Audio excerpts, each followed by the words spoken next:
Hi there. My name is Avil Beckford, and I founded the One Problem podcast. Now, most of the people who are on this show, I've had some prior relationship with them, and that's the case with my very special guest today, Lucia. So we all know that there are tons of problems in the world, but we don't want to get overwhelmed. We're going to tackle them one problem at a time. So our guest today recently published a book for the Forces of Good, and it's about everyday negotiation. Whether you realize it or not, every day you negotiate. You negotiate on the job, you negotiate with your spouse, you negotiate with your children. So this is very important. So I'd like to tell you a little bit about my guest. So her name is Lucia Kanter Amour. She is the Vice President for the United Nations Women in the USA. She's a practicing attorney, and she is a former law professor, and I love this, turned everyday negotiation superhero. Who doesn't want a headline like that? As the author of the most inclusive and comprehensive 21st century negotiation guide you'll ever need for the force of good, the superpower of everyday negotiation, Lucia knows that negotiation isn't for business, just for business. It's everybody's business. And I know that for a fact. Over to you, Lucia. So here's the problem. How many times have you been in a conversation where the other person repeats themselves over and over again, like a playlist on a free Spotify plan? Now, why do you think that happens? This is why. Because they don't feel they've been heard. But I've been listening to them, you might insist. I don't interrupt. I let them rant and I nod and I say, I understand. Sorry to break it to you, but that's not listening. Listening isn't waiting quietly and nodding. Listening isn't waiting quietly for your turn to talk. It isn't waiting quietly and then saying generic things like, that's really frustrating, or wow, that's crazy. I'm talking about listening to people like they've never been listened to before. It is an incredibly transformative power. And the good news is that you already know how to do it, but probably have not been practicing it. Listening is truly the quiet superpower of everyday negotiation. Like everything else, it takes practice. If you don't practice, you're probably not really listening. So now what we're going to talk about is 3 steps which create a loop. And step 1 is setting an intention. An intention to do what? To pay attention. And this step has 2 subparts. Subpart 1 is choosing to listen instead of fading in and out with a purpose of understanding what the other person is saying and what makes it important to them. So this means being curious, and you're listening for 2 categories: the content, the words, and the emotion, also known as the meta message. So not just the what, but the why it matters to them. And choosing to listen means managing distractions. So this brings us to subpart 2 of step 1. It's paying attention. Now, what gets in the way of this? Noise. We're going to talk more about this in step 2. And I'm not talking about external ambient noise like sirens or a barking dog, but your internal noise, errands, work, a pinging phone, and social media alerts, trying to remember the actor's name from that movie where they colonize Mars, or even just, I'm getting hungry.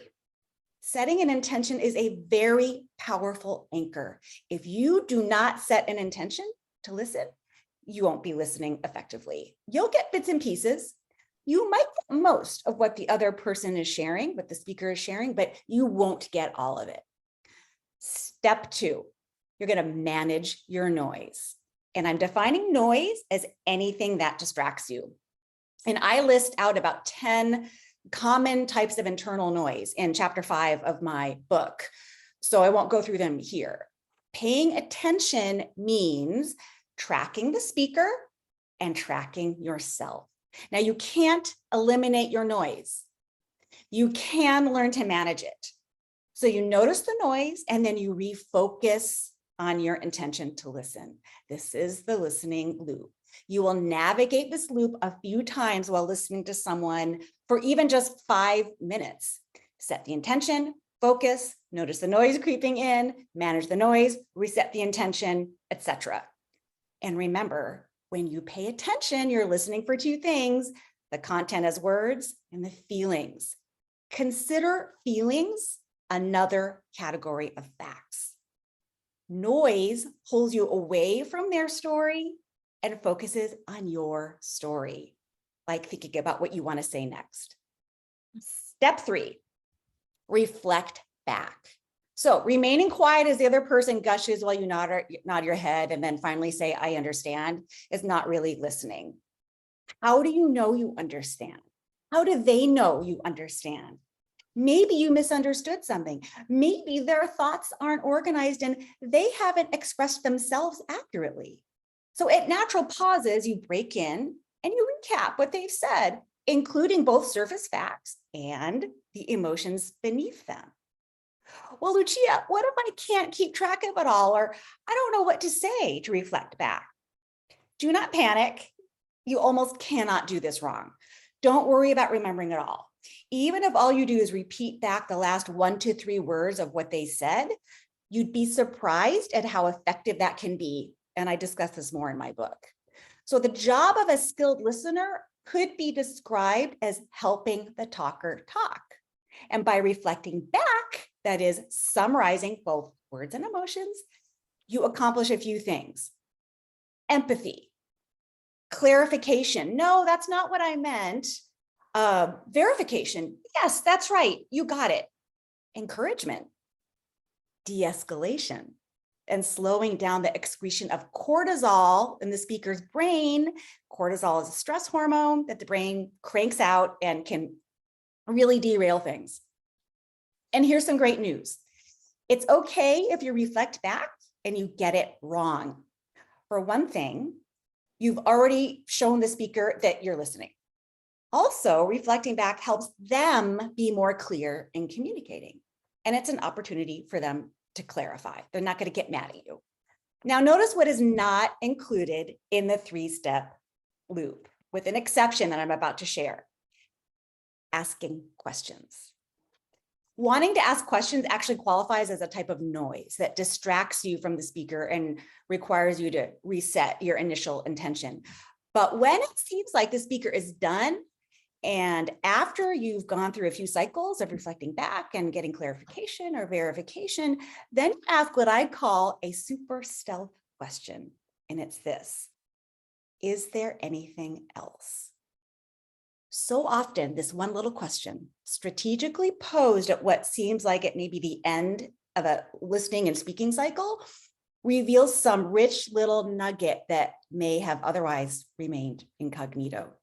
So it might feel a little clunky at first, and like anything else, you need to be willing to be awkward at it before it becomes so second nature that neither you nor the speaker even notices that you're employing a technique.